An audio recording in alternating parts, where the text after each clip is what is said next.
Hi guys! Hi, welcome back. Welcome to my tutorials. Welcome to my studio. This is my tiny little studio, my little treehouse, place of solace where I get to do all my creative endeavors.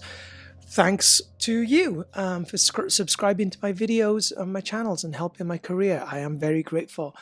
So today's tutorial is going to be a pencil drawing. We've not done this before, so I'm excited to show you this. This pencil drawing I did last week. It was one of two which I put up on my Instagram accounts. This is the second one. The first one I did was from a portrait, from a photo shoot that I had taken. And the second one was from a sculpture, classical sculpture. It's actually from Folkestone Museum, and it's Crouching Venus. A sculpt from the Italian Florentine school. I don't know what date it was, but I really liked the lighting on this particular photograph of the sculpture. So I decided to use just a portion of this, just the head, to do this time lapse. And I'm hoping this is going to work okay. I'm going to stay here with you and talk you through why I did what I did. What process I used. It's going to be a lot shorter, obviously, because it's just a painting drawing and there's only one stage. So this is just going to be for my basic membership subscription. So the $5 subscribers, which if you're watching this, you are, and I'm very grateful for you. So let's just get stuck in, and then I'll talk you through how I went about creating the composition and making the drawing. Should we just start? All right, let's just start. Okay, so I've put my pencil in a pencil holder because I like that. I'm using a 2H pencil, and I'm just working on mixed media paper, which is being taped to a piece of board. Right now, just getting the facial planes correct. So I'm using very straight lines just to get these. Oh, it looks like if you've ever seen Red Dwarf.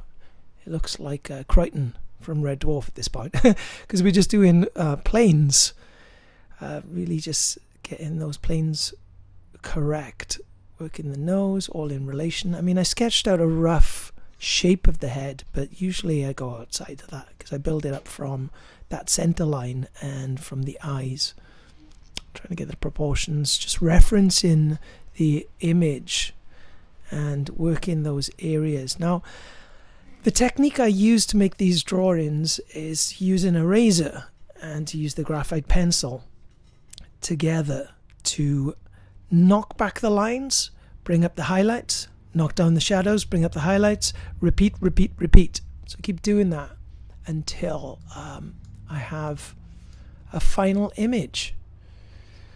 So right now, again, just working those lines, building the neck, making sure that I'm getting all the proportions. Those shoulders are coming off in relation to the nose, to the ears, to the other shoulder, to the hair. I'm not going to overwork the hair. I know that my shadows are going to be predominantly in the face, and I'm going to let as the face moves outwards, just going to let that kind of stay in those nice light areas. So just using a little bit of cross-hatching here, blocking in the masses, getting those covered up, not focused on any details at this point in time, and I'm not trying to get anything accurate.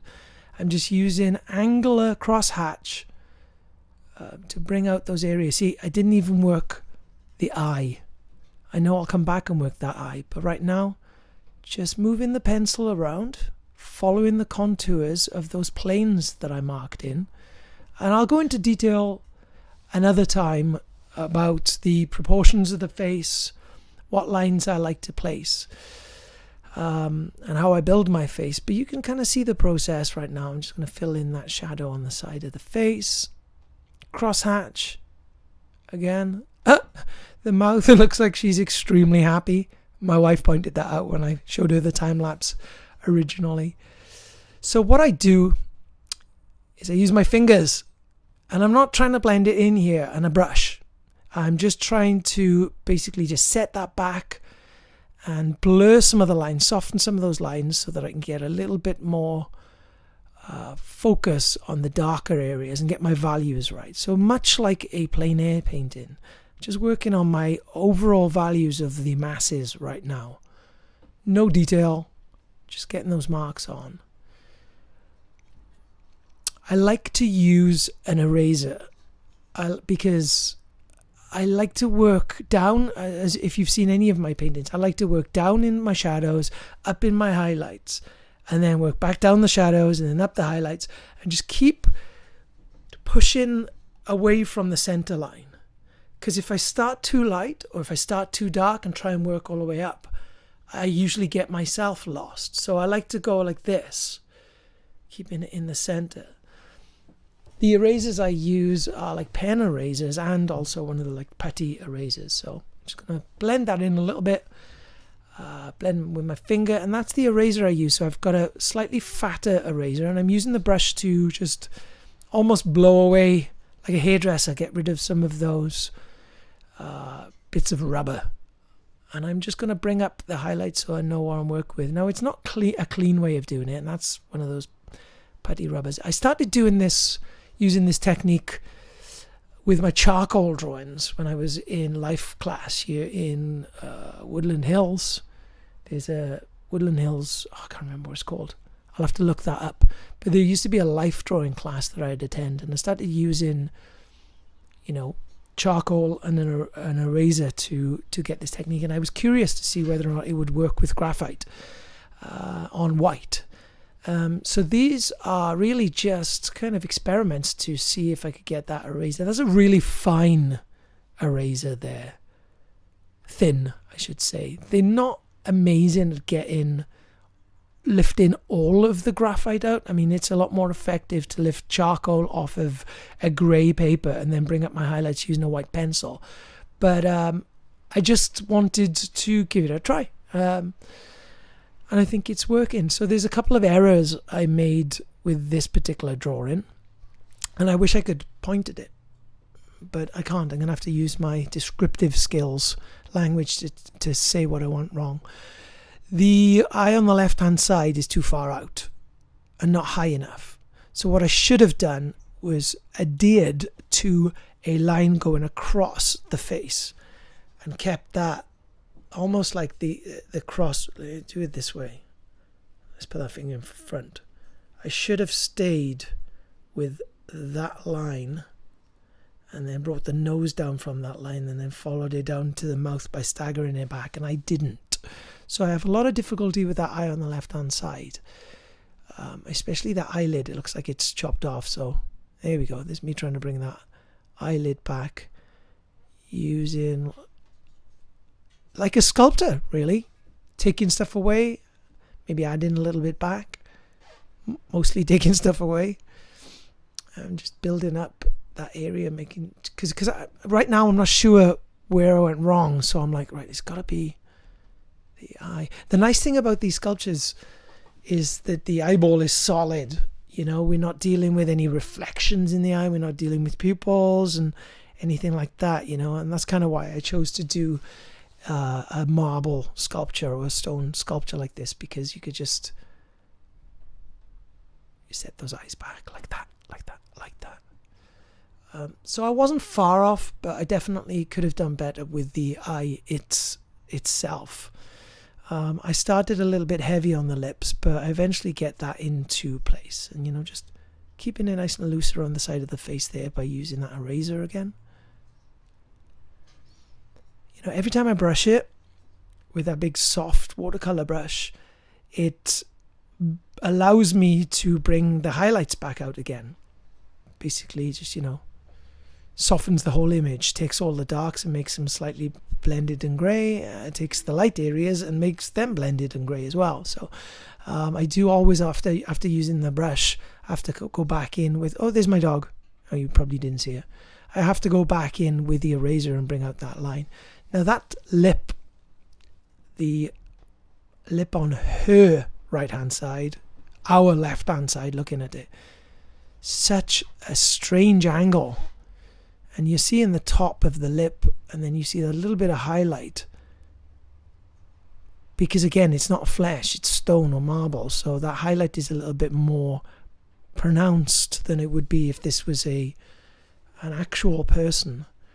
But it's important to make sure, it was very important for me to make sure that that line through the lip area, between the lips, was consistent with the line of the nose and the line of, again, I'm backwards, like that, keeping that the same all the way down up to the top of the forehead. And again, I mean, I'm looking at a black and white image anyway, and I zoomed in and cropped the head from what I showed you earlier. So I'm doing it roughly scale to scale. So it's just a matter of constantly looking at my image, looking back and forth, scanning, you know, having soft eyes, looking at the overall thing, not getting too caught up with details. Also knowing that I can just add more marks and then take them back by just, you know, brushing them.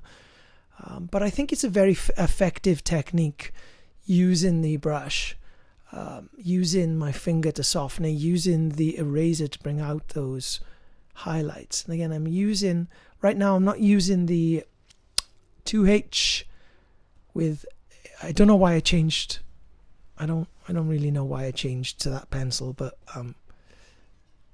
it's practically the same effect. And I'm using it a lot more like a brush, using the edge of the graphite, making sure I don't have too much in the way of outline, because that's always a risk. Sometimes people, when they do their drawings, they put an outline, a sharp outline around the face.